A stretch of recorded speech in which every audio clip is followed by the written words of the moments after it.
Welcome to a special edition with Two Feathers Restorations and Design. Today we're going out to inspect two buses that we looked at this past winter, and we went out there on our own. This is not a paid inspection, nor is it the seller paying us to do the inspection or advertise. But we've had enough requests, so we're putting a video together to show you what we saw in its entirety. We did record this for our own interest just in case we wanted to reevaluate. Buses are being sold only as a pair, even though we made an offer on Tom's old bus for the full amount that the gentleman has invested in the bus, which he told us was $5,500, and he still turned us down. So we did walk away from that bus, so we're going to go through them in detail and full amounts, the logging video, so here we go. So first up is the professional converted bus. Jill here looks interesting. She's cold, and plus it's COVID, so she's all bundled up. So one of the things you're going to notice right off the bat, the data plate's missing off the door. However, the door arm has never been broken from wind, so it's not welded, so that's cool. The steps up here going up don't look original a whole lot because they've covered up the privacy screen a little bit on the left side here, but it's there. This is a entertainer's bus. It is going to be different than an RV, similar but different. The layout is not intended to be a comfortable open layout per se with a large kitchen or anything like that. So you're going to have a hired driver typically. This is their compartment. You have a door that partitions it off from the rest of the bus. We're looking at a pretty original dash area. They changed out all the push-pull knobs with on and off switches. The original Greyhound dash is missing. Pretty common when Greyhound got rid of the buses, they would change that out with the pre-war insert. So it debadge the bus from anything related to Greyhound. Original seat. Some of the original overhead luggage racks are in this bus still. It's just kind of covered over a little bit with the customization of this bus. Behind the driver is this little window area. It's kind of key because your head is kind of in that space. But there's no glass, there's no plexiglass. There's just a curtain. The door is very narrow. I'm a big guy myself, and even for the average Joe, it is skinny. Why did they make it so small? It's just to blend in with the privacy screen, but boy, that'd be the first thing I'd take out. These overhead bins actually are very nice. They open and shut very nicely. I love the fact that they kept the overhead bins, but you can see how the backside of that wall became an area for the old style boob tubes, TVs. The couches are pretty cool. Nice little lounge. Now,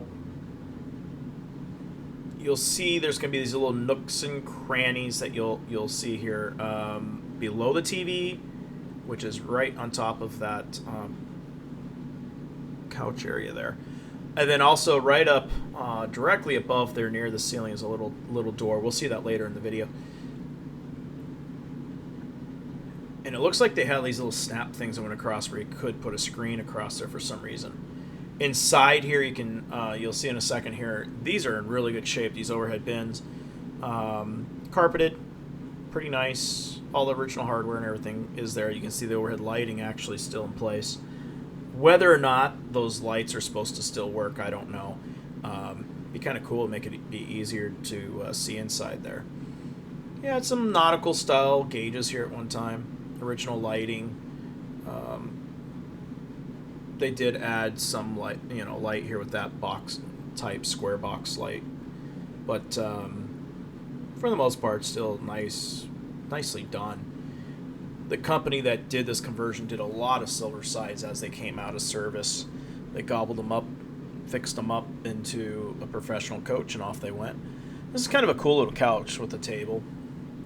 We'll go back through what these items are sitting down here on the table and on the couch itself.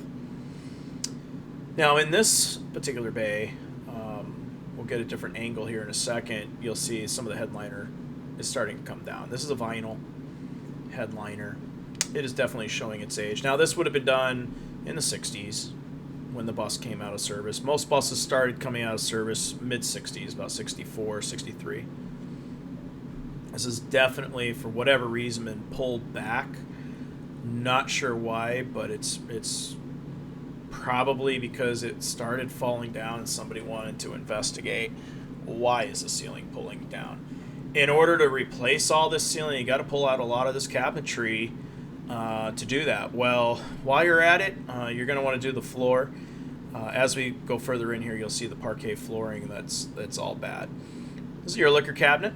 Behind this area is a porthole window, which they've been removed, and plates have been installed to cover up those original holes. It's dark in here. Lisa here will light up the area here in a minute with her cell phone light. But you have a stove there. The light you see coming through the floor is due to the fact there's a hole in the floor near the wall, and we believe that was because they can kick up the plate on the floor and throw trash into a trash bin, because there was no trash bins inside, and it would be convenient. But you have a sink on your right side, stove on the left. There you go. And you do have some overhead storage. I mean, it still works. You can see the parquet flooring there. Most of the parquet is covered up by a newer floor on top, but it's all wood. It's all falling apart. Clearly got water damage. So floors and ceilings, you can keep all this cabinetry if you like it. It's very well done. Still in very good shape. This bathroom here is just out of style, but if you like this period, just clean it up. You can definitely still use it. You're going to want to go through all the RV systems. Plastic will age and crack, become brittle. Your LP gas lines you're going to have to probably replace at this point because copper does break down, as well as any rubber hoses. You'll have to get the propane tank recertified. So there are a few expenses related to this conversion that you would have to do. So we have to look at it as if this is a full gut job, unfortunately. When we looked at these buses, we looked at, hey, what if we bought these as a pair?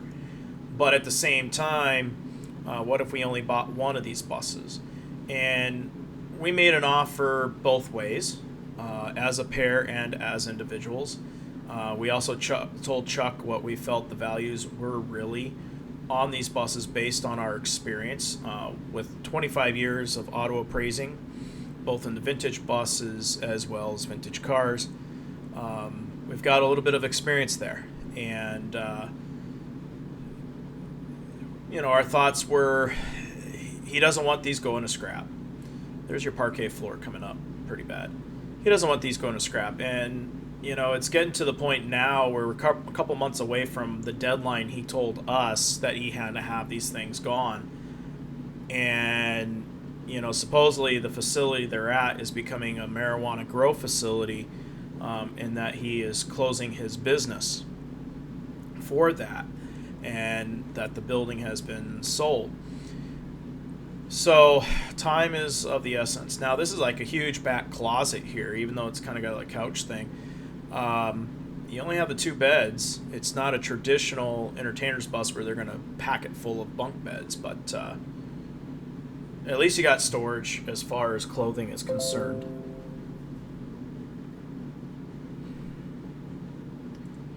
But at least all these cabinets, they work really nice. They're in really good shape. They're not warped or anything. That's a huge, huge thing. The only downfall with that kind of storage that's there, you can't see out the back windows. But then again, you already have this wall here. You can see the emergency exit has a custom handle setup. That is due to the fact that they made it where the door can be open from the outside so they can load. This would have been originally potentially sold to a musician. This would have been his private bus. So his private gear would have gone in there. And you would have had a professional driver driving you. So in this case, Chuck had purchased this bus, and the gentleman who had it at a repair facility It was a husband and wife.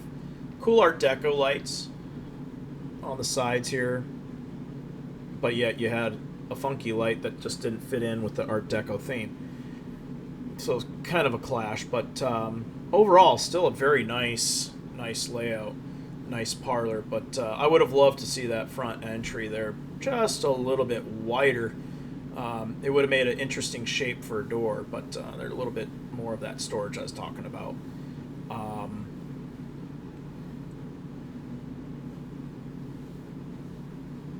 There you go. You can see inside there a little bit. There was a light tucked in there. You can kind of see, if you're familiar with Silversides, that is a light that is traditionally used as a step light entering a Silverside. So that'd be right on the side of the driver's seat and or the lower door on the dash area, just as you enter.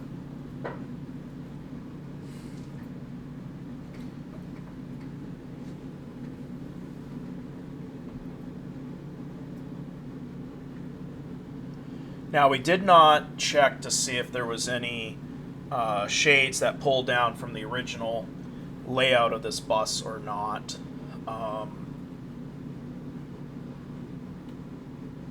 Just because there's curtains and whatnot that's been done here, I doubt they're there. Probably would have been wise to check just for historical value, because the metal plates in between are there, so it would have been nice to check.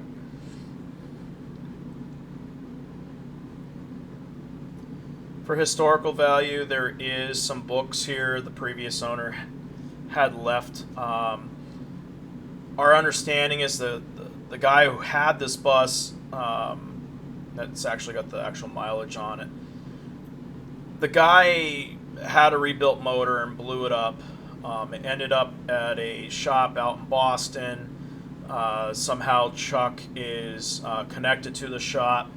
It sat there for a long time, and somehow, I guess, the shop had acquired the bus because of storage fees or whatnot, and that's kind of how he got it. I don't know if he paid for it or what, but that's kind of how it ended up in his hands, and his hopes were to get it restored and on the road. Tom's old bus was supposed to, I guess, to become his son's bus. So life changed. That happens. But the owner that had it had a few books in here. It must have been a Navy guy. And there's a parts book for Silverside. I don't think there was a full-fledged complete set of service manuals, but we do have those available digitally, so it's not the end of the world.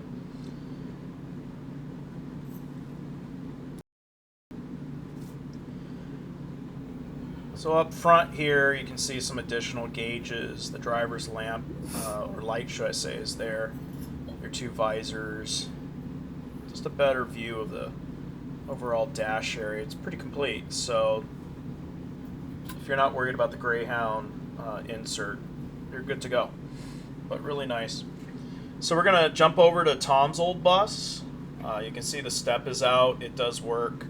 But that secondary step, the one that's permanent, that drops down. Something's not right structurally.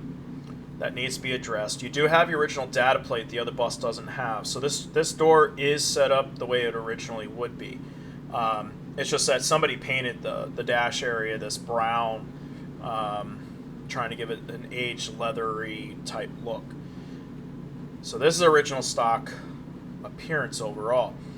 You can see that plate by the driver's area at the top of the step. That is due to the fact that there was problems with Silversides with the harness that goes underneath that step rotting out, and they had to relocate it. A lot of originality in this bus. So you have your overhead ventilation system still in place. Then they took the bunk, overhead storage bunks out for your luggage. But you still have your thermostatic control right there. That's that chrome box. driver's vent that's next to the window. Pretty complete dash, original push and pull knobs, original gauges. So a lot of great features. It even has a spotlight, which I love. A lot of great things about this bus.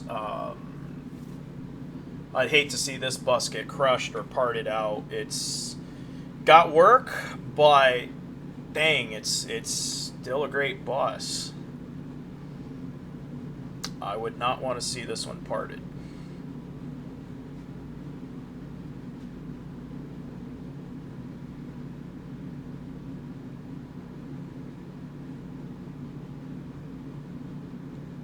So we're just playing around with the knobs, checking all the knobs. This is a bus that probably you're going to need to do the same thing that we're doing, is strip it down and redo it completely. But Tom, just to clarify, did indeed have this bus running and can yard drive per se. But so you're going to go through the brakes, you're going to go through everything else. You're probably going to double check the motor stuff. It's been sitting a little bit for a year or so, but it will run. Tom said it was a strong motor, so he did not sell this bus willingly. It was a life issue that happened to force him to sell. So a lot of original sealing here. Most all the shades are shot. Lots of extra parts. That radiator belongs to the other bus, so that is not part of the extra parts. But you do have what appears, we didn't count all the windows, but it appears that you have enough windows for another bus. The sliding windows, if you were to sell them, somewhere around $200. $150 for the solid windows is what we've been paying. When you can find them. I've heard people paying more from time to time. It's really pretty much who's selling it and who's willing to pay. As far as, dealing with the other parts, we'll go through that in a minute. I can tell you that the offer we made on this bus is what Chuck has into the bus. He told us $5,500 is what he has with the original purchase of $4,500. That included the original Greyhound dogs, as well as memorabilia items and the parts that are also in this bus. And he has chosen to keep the dogs, and he has chosen to keep, I guess, the memorabilia because it's not, I understand, part of this deal. But we still made him the same offer of the $5,500, and he turned it down. We still want an original set of dogs, which we have sourced a possible seller, but he's making money off of this bus regardless if he's keeping some of the stuff, but that shouldn't have any basis in the big picture. But as far as what you have for parts, that tank has nothing to do with this bus. But you have a couple axles, you have a lot of miscellaneous items in here as far as parts goes. And,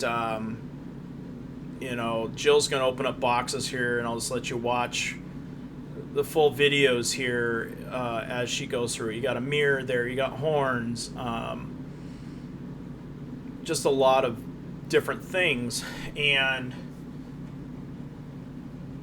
some of these parts may belong to the other bus related to that motor being pulled, is my guess.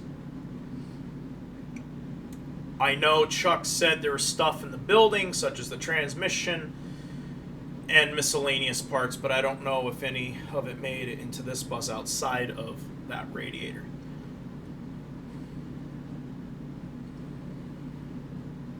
This is a cool little find. It's a first aid kit.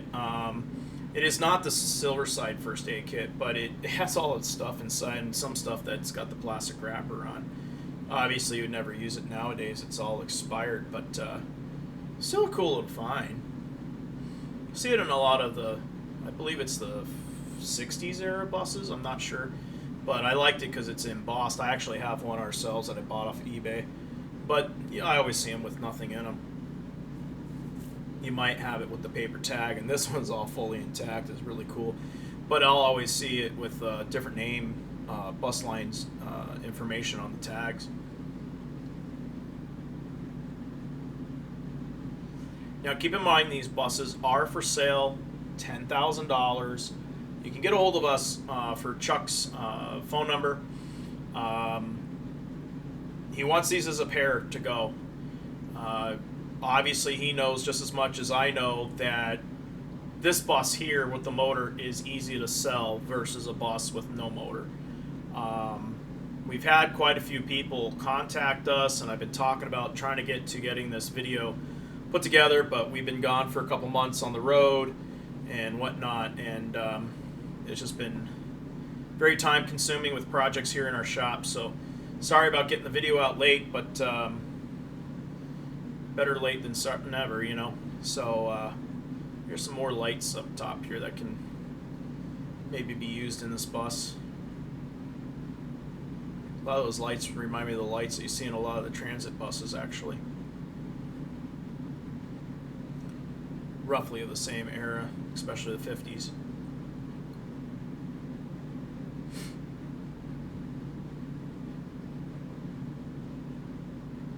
Now, if you haven't done so, make sure you do like us here on YouTube and follow us as we continue to do more bus videos, whether we're inspecting them, whether we're buying them for a customer to go through our shop, or even restoring them for our museum or for a customer. So we have a lot of bus content, as well as some vintage trailer builds that we do as well, and custom builds.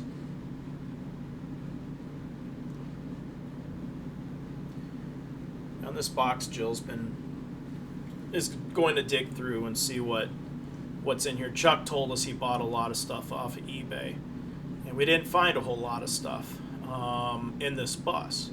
So we believe Chuck has more than just this, but we just wanted to go through what was in the bus.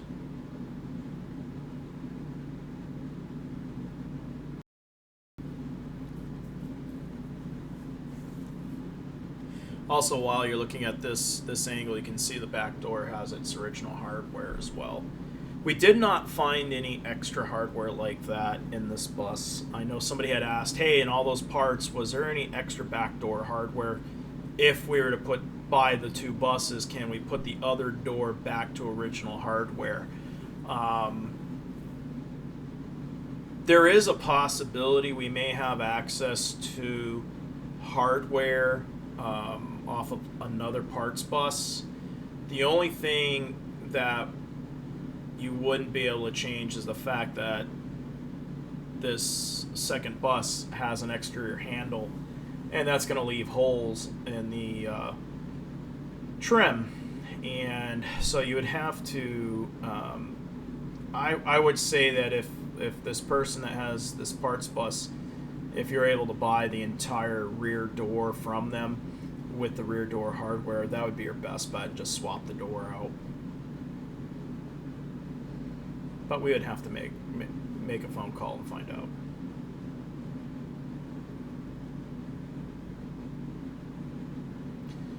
So Jill found some lenses there. They were in okay shape. I think one was better than the other. I think one had a bunch of scratches or something like that. Can't remember. It's been a while since we took these videos.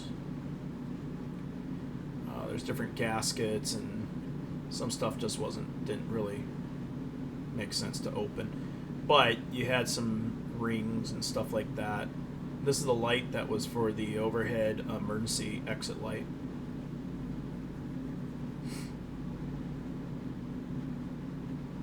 This bus would actually be pretty easy to put the overhead bins back in.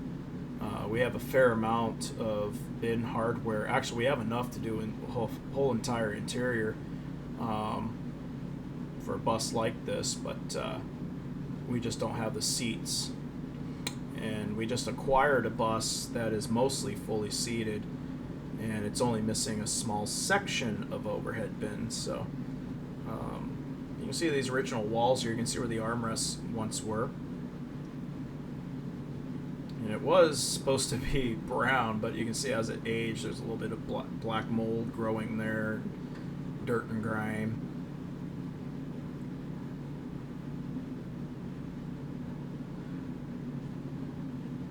But finding a bus that has original seats is hard. I mean, we need 4 rows of original seats. So if you know anybody that has some seats, let us know. We can offer a finder's fee. This is a really cool refrigerator. I'm glad Tom kept this fridge.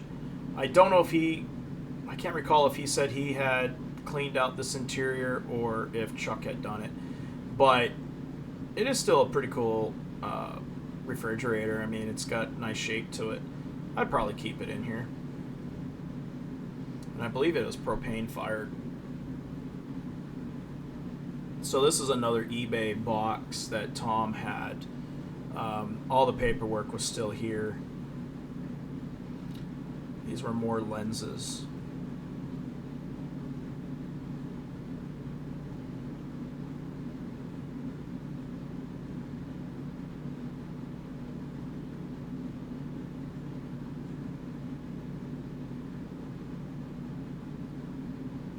I'm not too happy with the design that this company had for a stove, but it is a kind of stove. I'd probably change it up for a more classical design of the 50s. It'd be kind of cool to do a 50s style interior in this bus myself, just to give it a different flavor.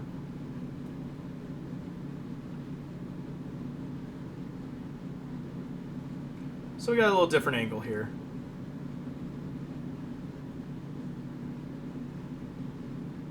I mean, I love the original ceiling. With hopefully, if somebody gets this bus, they take in consideration how much originality is with this, and they choose to keep it this way and celebrate its history when they do the conversion.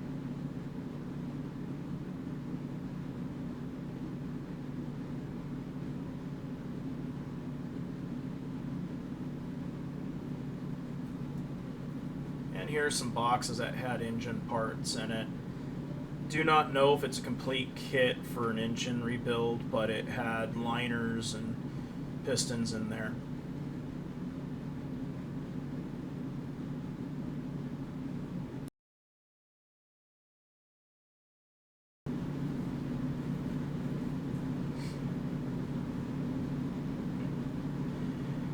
So we're going to do an exterior inspection. You can see the bumper's in good shape. It's got a relatively decent breast plate. You can see the spotlight. There's a little patch there just above the spotlight, which is kind of odd. This does have a few dents near the front of the roof. Those can be popped out with the ceiling removed on the inside. We've done a video before, so make sure you check out our other videos. Make sure you also like us and share. Help us build our channel. Headlights, fog lamps, etc. Pretty easy. Chevy of the 40s sell parts to correct that. Turn signals, you got them with this bus already, but you can buy, if you have a bus and you don't have them yet, you can go and buy those off of eBay. They're just an accessory kit you can buy for your half-ton truck.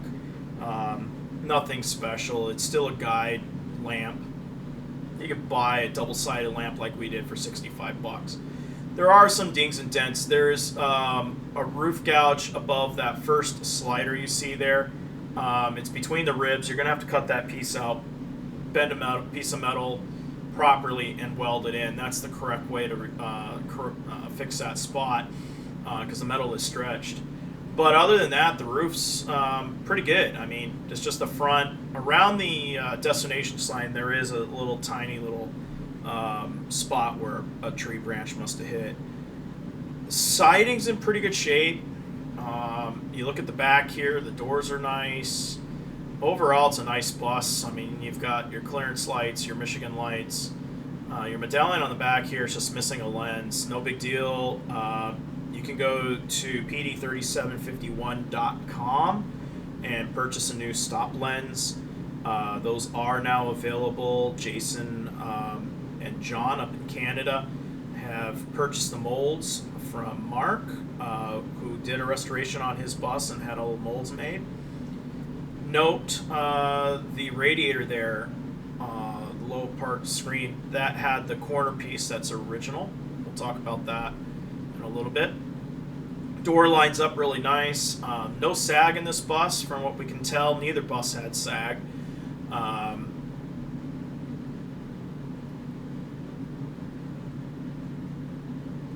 Very good shape here. We'll look at pictures in the end here of this video showing the engine area of this bus. There is a little exterior issue on the driver's side here related to what somebody had done for a kitchen. So jumping over this bus real quick here, you can kind of see this has a little bit of damage back here. I didn't like this. Clearly some bullets have been shot at this bus at some time in its history. I don't know what else would make two dimples like that. And of course by the engine intake, air intake there was a little bit of issues there. This is pretty thick aluminum back there, guys. Not easy. And you know, even to lead fill that's the only type of body work I would do up there. Modern fillers will not do it justice. So we're just going to take a look at the siding down here. You can see all the storage bays are actually in pretty good shape. They did a little funky monkey right here. You can see that there's access points for the RV aspect right there. I didn't like that, but it is what it is. They chose to put this ventilation in this door. This particular storage bay, you'll see in a minute, has the big propane tank. It is massive.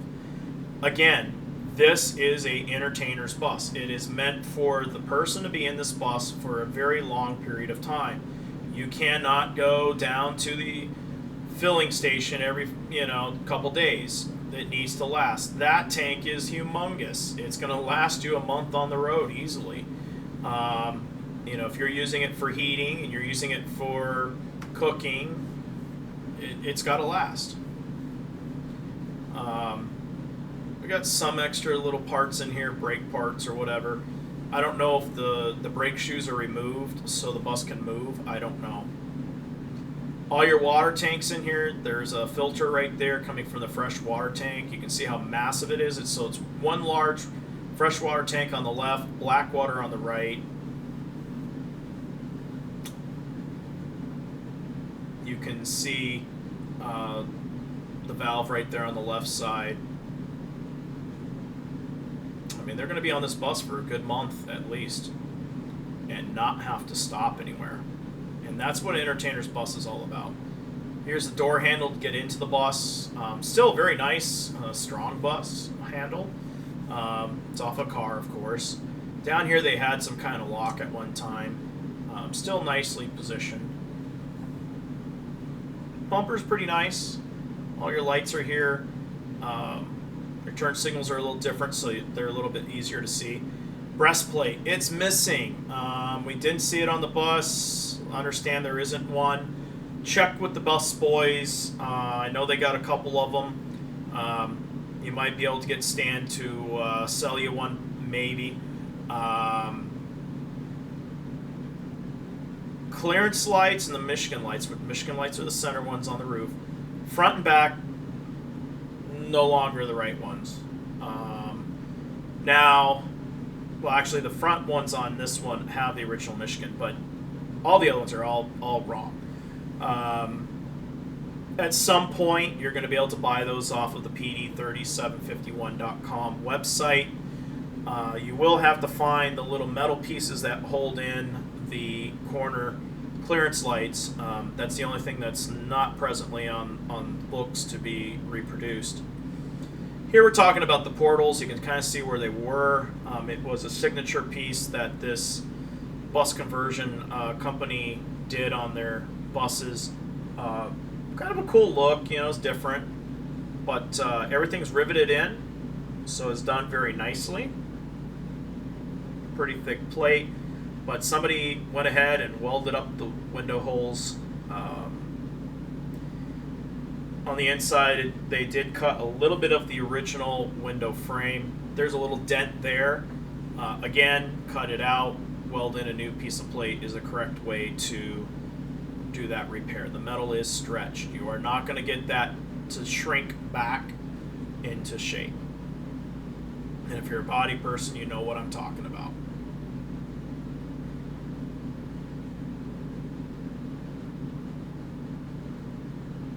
You can see the kind of the original paint lines that would have been on the bus. The paint's failing. Need to do a full paint job on either one of these buses. Paint job on a bus typically of this size is about $15,000, and that's using a PPG commercial. So you're going to strip this bus. We use a proper, only available if you're a business aircraft stripper. The amount of labor that's going to go into it, you got to expect around $15,000 potential.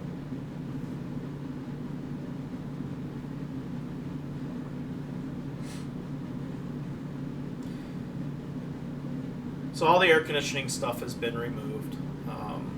This would have been the original driver's bay, and to the right would be the beginning of the air conditioning area. And on the back of that driver's bay would have been a wall that would have blocked you off from access to the air conditioner ventilation duct area. In here is a generator behind this mesh screen where the original pony motor would have been. But the door's locked. Chuck had opened everything that he could, but this one didn't want to open. Somebody had put a little vent above there. Obviously that's not original. Don't know if this motor runs, but they're generally a good motor. Probably it'll run without much of an effort. Just do a good service on it. You can see how big these tanks are. They go from one side of the bus to the other. That's very important as well for stability and balance. You will need 2 new batteries in this bus. And going to the back of the bus, you'll also be able to see how everything is removed. Battery box actually is in good shape. A lot of times these are corroded and gone. Don't know this bus number because that data plate's missing off the door. He couldn't get the driver's door to small door to open, which the bus number would have been stamped in that area as well. So we can't confirm what number this one is. So radiator's completely removed. That's the one that you saw in the other bus. You can see you have all your oil baths and your coolant overflow. Everything's taken apart. I mean, you're better off. I mean, if there is a way to have the guy who took the motor out put a new motor in, at least he's familiar with this bus and knows where everything went. That would be ideal. We've had somebody recently contact us, hence the reason why I'm really doing this video for them. Because they're down not too far from Gene in the Carolinas. And to get this thing home, he's got to put a motor in it. So we're hoping to find out what shop that is. It may be a phone call to Chuck to find out exactly which one, but I think it's one of the neighbors there where the buses are, if I remember correctly. But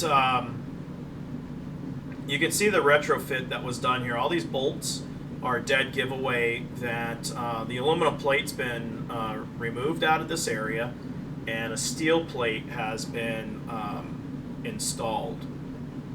And it was very common that these buses had sag, which means the back end of the bus would just bend in the downward position because the weight of the motor was too great for the overall aluminum structure of the bus. And almost every single Silverside has had a version of this done. I've seen 2 versions I photographed that are hideous and are able to be seen on the outside of the bus. And that's what I mean, it's hideous, because one is just blatantly disgusting. It looks like they took a belt of metal and threw it over the top of the roof and just riveted it in. Clearly it doesn't belong to the bus's original design. Another bus I know has these plates, even though they're shaped nicely. As a person who's familiar with the bus, you know they're not right. Maybe average Joe may not care or notice. But this version, okay, I'm cool with it. It's not obvious. This is the version that they did a major overhaul. They took a lot more time. Now here I'm teaching Jill, who isn't so knowledgeable in this. I'm showing her how to tell the difference, whether it's steel or aluminum. Steel is magnetic, aluminum is not. But in this case, because it's so thick of paint, a traditional magnet will not stick to it. Whereas once you scratch that paint off, boom, it sticks. So on the bottom of this flashlight has a small magnetic section of it that makes it great for working in an engine compartment like this. But when it's aluminum, it won't stick. So now we're going to point to a bad area. Right here, the engine had a portion of it, whether it happened earlier on or after they did this retrofit is unknown. But something rubbed against this plate. This is something that while the motor is out, go ahead and replace it. These buses, if you can envision straightening your arm out and holding an orange in your fingers are kind of like how the motor is held in on this bus. And so that structure there is part of your finger system. So you have some stuff that hangs from the top, some stuff hangs from the bottom, kind of like your thumb. So those brackets are like your thumb. And you need to make sure that's all going to be strong. And so you go ahead and replace that plate now before it becomes an issue down the line. It just makes more sense, right? So here, as we back up in this right corner on the back of this bus, you can see that dent and that black color. It is a very, very thick metal back here. Not so easy to work with. A proper body man with years of experience such as myself could work that out a bit, but it's still going to be a challenging area. They put a plate over the original license plate that's embossed. You can compare that to the other bus here that's next to us and or other Silversides. You can clearly see the Michigan lights in the center are the wrong ones. And you can also see the clearance lights on the corners are also not the correct lenses. And when you can't find the stuff because it doesn't exist, you got to do what you got to do. Stop sign that you see there, it's just a flat piece of plastic somebody also made. That is now available. Here's that corner piece. It's original. You can see those little lines here that mimic the siding on the bus. So if this has been replaced, it'll be a smooth piece of metal. And these always got banged up, typically because of the bumpers being swung open. They would catch the wind, and they're heavy as can be, and they would damage them.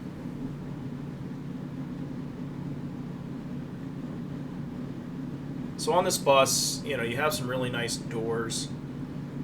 The body overall is pretty nice. It's just that you got a door handle in the back here that you may not like. You may have some holes in the side here. You can kind of see in the frame here to your left is the heater aspect. There's 2 circular holes. The exterior cover is missing for those.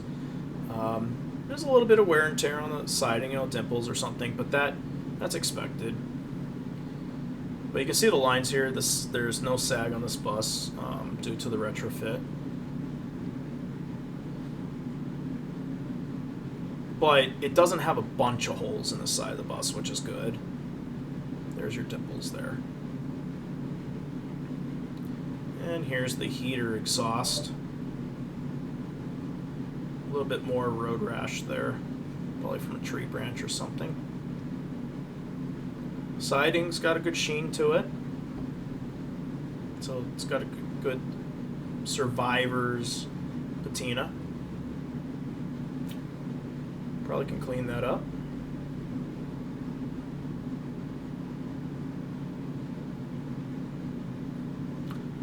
And here's that vent that we pointed out earlier. Probably for the refrigerator, I believe, was on that side.